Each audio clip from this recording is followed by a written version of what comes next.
Have any of you ever been on a serious mountain climb? Have you, any mountain climbers in here?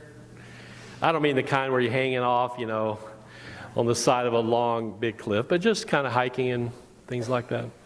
I've never been on a serious mountain climb, but when I was a boy, I went to a Cub Scout camp out in West Texas, and behind the camp was this very steep sloped mesa or large hill, really, but it was called Forbidden Mountain, and it was named that for the scouts so that they would not climb the mountain. They were forbidden. Well, apparently one of my friends was not used to obeying people like Charlie Miller, scoutmasters, and so he talked me into climbing Forbidden Mountain one night, and we did okay going up, but it was coming down that proved to be a little bit of a problem. We could not see very well, and we were afraid we were just going to slide on down the mountain. So we started yelling for help, and they came and rescued us. And we're lucky we were not bit by a rattlesnake. Well, since then, I have developed a rather healthy fear of heights, which, when you think about it, it's really a fear of falling. To be more precise, it's a fear of landing. That's what it is.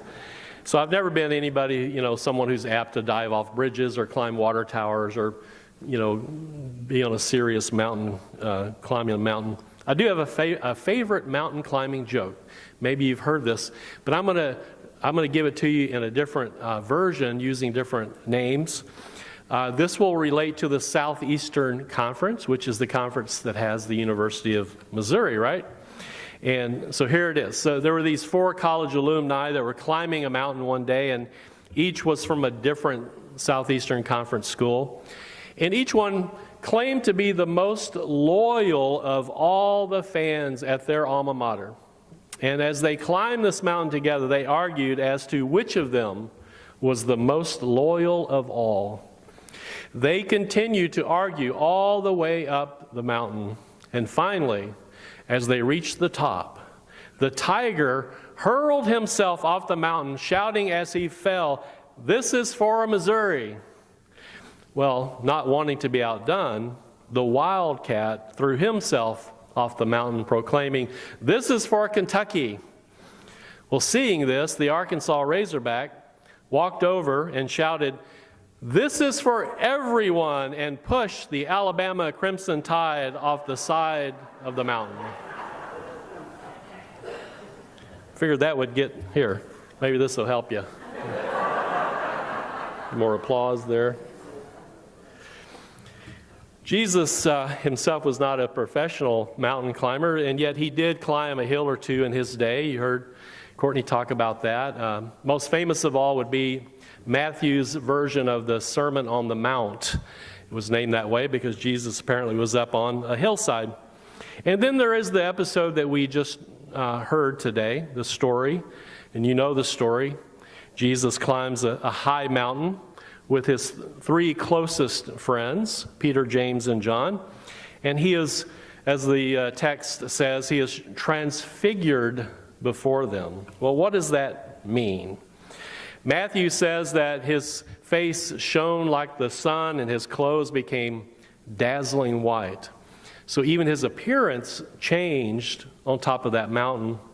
And he was also visited by 2 VIPs from Israel's past, Moses and Elijah, the 2 men who represented the 2 great pillars of the Jewish faith, which would be the law and the prophets. And then after that, Jesus and his disciples hear God's voice say, "This is my Son, the beloved, with whom I am well pleased. Listen to him." And we all remember those are the words that were spoken at his baptism.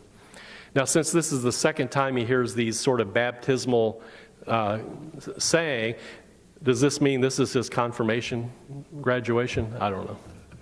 This is a very colorful story, to say the least. And as I mentioned earlier, us preachers, we preach on every year, and sometimes we are at a loss for words. So the question is always, what is it all about? What is it really all about? I realize people might get a little lightheaded climbing up a mountain.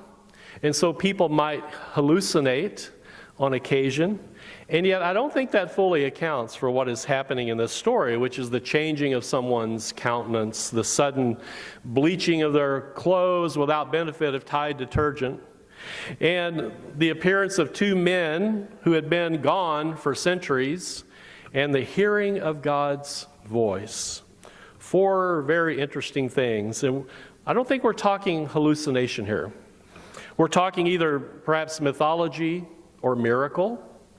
Maybe we're talking fiction or fantasy. I'll let you decide how you want to read the story. I will say, though, from a scholarly perspective, this story seems to be a little bit out of place in the overall flow of the Jesus narrative. Here's what I mean by that.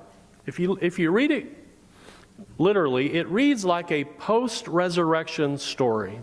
That is, it sounds like something that you would read after he is risen from the dead and all kinds of things are happening, like he's showing up in people's living rooms when the doors are closed and things like that. It sounds more like that than a pre-resurrection story. That is something that happened when he's walking around in the flesh. Now, so how the story may have been inserted into an earlier part of the narrative, nobody really understands that or knows. But so you have to think, okay, why did they do it? Maybe they did it because they needed to put in a teaser. Now, a teaser, that would imply that the gospel writers are really just trying to all of a sudden gain attention for the uniqueness of Jesus by piquing the reader's curiosity with this story. Maybe it's designed to be sort of like a commercial break, something that happens right after a very dramatic moment. Do you remember television commercials, by the way? Yeah, I know some of you, like myself, I never see them anymore. Commercials, though, are designed to interrupt the narrative flow of a story, of a television program, at kind of interesting moments. You might call them sort of cliffhanging moments, pardon the pun. And so they do that so the viewer doesn't go away, right? So we're going to end right now so that the viewer be going, oh, come on, not now, now I have to endure a commercial. And so you might go to the bathroom, you might go to the kitchen, but you're going to be right back there on the couch watching the show afterward, after the commercial. And so maybe in a similar way, the Transfiguration story is situated immediately after a very dramatic moment. And here's what happened, at least according to Matthew. Jesus tells his disciples something very, very startling. He said, "Truly I tell you." Now, when Jesus says, "Truly I tell you," you better listen. "Truly I tell you, there are some standing here who will not taste death before they see the Son of Man coming in his kingdom." Well, the eyebrows would be raised, right? You want to hear more. What's this all about? You want to read more. So if you're reading Matthew's gospel and you're about to fall asleep and you see that, you're going, wait a minute, I can't go to sleep now. I need to read more. So then you have the Transfiguration story just bash right in there. And it's an interesting story, and maybe even more suspenseful than the narrative that just preceded it. To me, it's sort of like a Super Bowl commercial, often better than the game itself, right? Now, this year, of course, that was decidedly not the case. The game was very interesting, and the commercials were, not so much. And yet, although the Transfiguration story seems maybe to be a little out of place, maybe it's exactly where it needs to be. The gospel writers, this is Bible 101. The gospel writers are not historians. They are theologians. Always remember that when you're reading Matthew, Mark, and especially John, Luke, and then especially John. They are theologians. They're not historians. They had their reasons for writing stories and then putting them in a certain place in the overall narrative flow of the Jesus story. And what I have gathered about this story is that the purpose of putting Jesus on this mountaintop is to put him on a metaphorical mountaintop, a symbolic mountaintop, more than an actual mountaintop. And here's what I mean by that. The Transfiguration story was written down in order to elevate Jesus in the pantheon, the gathering of gods in first century Palestine. It was to elevate him above all the other competing divinities and semi-divinities in first century Palestine. And it's even told, really, to one-up his primary competition. Moses, the man who climbed Mount Sinai to retrieve the Ten Commandments and, by the way, acquire a shiny new face in the process, if you remember that. And also Elijah, who is the prophet, the most famous prophet in ancient Israel, and is also the prophet who met God on Mount Horeb. He met God on a mountain. So I think this story is told to sort of say, hey, Jesus can even one-up Moses and Elijah, who, by the way, are there paying him a visit, which is interesting. Now, none of this mountain climbing stuff is coincidence. It's not just background material. It's not just to paint a pretty picture of the story, because mountains were sacred space in the ancient world. This is how people believed they would meet God. You remember, they had a three-storied understanding of the universe. They didn't have the same understanding like we do, but they thought you had three levels. You had heaven above, where God lived, or the gods. You had earth, where we stand, and then underneath, who knows, right?